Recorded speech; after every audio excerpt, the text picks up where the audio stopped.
Welcome back guys, hope you are doing great. Today we are going to talk about American horror thriller movie called I Spit on Your Grave, so like and subscribe my channel and press the bell icon. The film starts while showing a girl she is a nice novelist.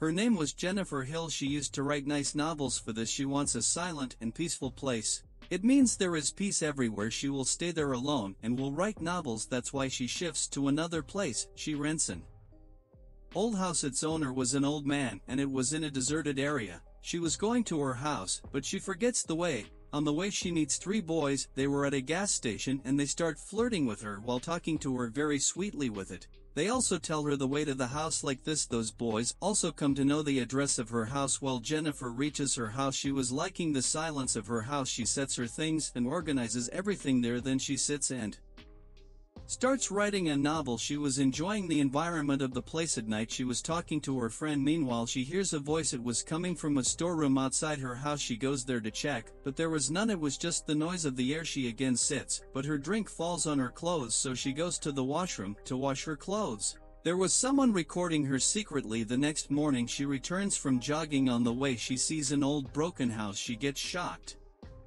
After seeing it she comes out and returns to her house. Coming home, when she sees the sink, it was damaged. Dirty water was coming from it. She immediately calls the plumber. The plumber repairs the sink and Jennifer thanks him. Then we see those three men. One of them was named Stanley. He is the one who was recording Jennifer in the washroom. He also shows this recording to his other companions. He was a strange boy, and the plumber was also there. The plumber went to Jennifer's house to repair the sink. He tells them, Jennifer talked to me nicely. They think she lives alone, and we will also go to her house and will get benefit from it. Now they start planning about it. They all have wicked minds. Going there they throw a dead bird in front of her house. Jennifer comes out. She notices the noise is again coming from the storeroom. She goes towards it, but till then those four boys have gone inside her house. Now Jennifer comes inside the house, but she doesn't know about those boys. They ask Jennifer, why?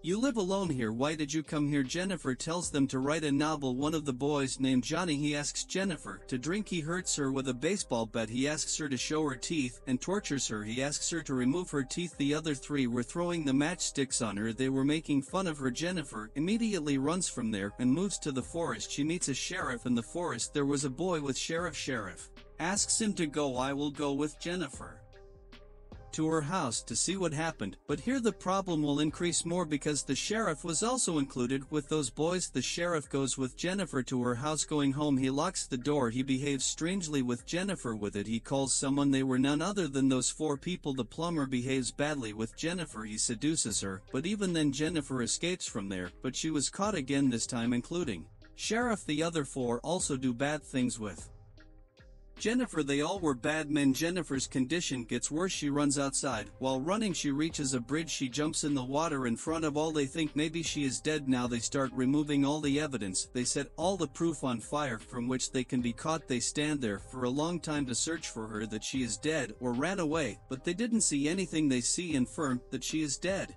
And we can go from here. They leave from there. The sheriff goes to his house. There we see his wife and his daughter. How wicked man was he? He was shameless. He didn't even think about his daughter. They searched for Jennifer for many days, but they didn't get any news. They don't even get Jennifer's body. One day the plumber tells them he has seen the soul of Jennifer. They come to know the recording they recorded at that time. Someone has stolen it. They all become aggressive, but now they will go through what they have done, because you know, tit for tat. When the night appears, someone throws a dead bird towards their house. As they threw towards Jennifer's house, with it the slipper of Jennifer. On another side the sheriff finds a tape. Onto Stanley's name was written. The sheriff comes in anger. He thinks that Stanley has kept this. He goes and stabs the tape in Stanley's mouth. Stanley says, I haven't done all this. You should be worried about the plumber. He has disappeared for many days. Maybe he has done this. He will be guilty that he has told us that Jennifer talk to him nicely. That's why it comes to our mind to visit Jennifer's house. Now we should search for the plumber and kill him. Sheriff says okay, then find him. Before this the sheriff also kills the innocent old man. Jennifer was living on rent in his house. How would he know that where Jennifer is? They have done this so this old man will not tell anybody that Jennifer is missing. Now the question is, they didn't find the plumber,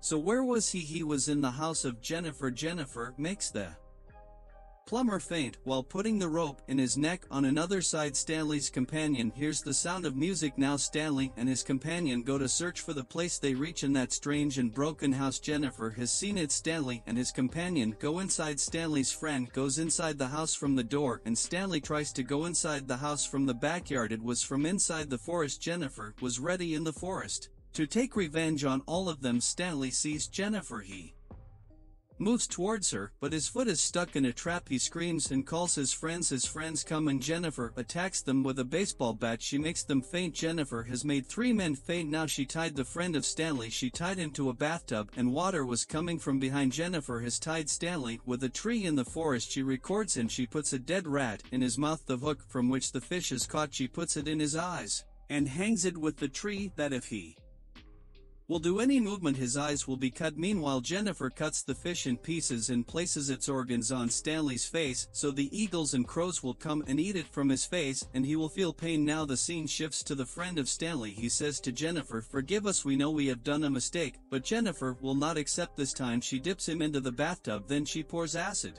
into the water of the bathtub. She has hanged him on 2 wooden sticks. She takes out a wooden stick. The boy falls into the water. His body and face starts burning. On another side, the condition of Stanley also gets worse because the crows were eating from his face. Due to this pain he dies, and she has got her revenge. Now Jennifer gets ready nicely. She again goes to the gas station. Johnny sees her there. He moves towards her, but this time Jennifer was very brave. She attacks his head and ties him at the same place where it happened to her. She does the same with him as it was about to be done with her. Jennifer takes out his old teeth. She also cuts his body parts with an electrical saw and forces him that you will eat them. Jennifer has to take revenge on Plumber and Sheriff. She has already caught the Plumber. Now she goes to Sheriff's house. She kidnaps his daughter. When Sheriff sits in his car, Jennifer also sits in his car. She attacks and faints him. When Sheriff comes to his senses, he sees he is tied on a wooden plank. A plumber is also in the room, but faint. Now Jennifer ties a gun in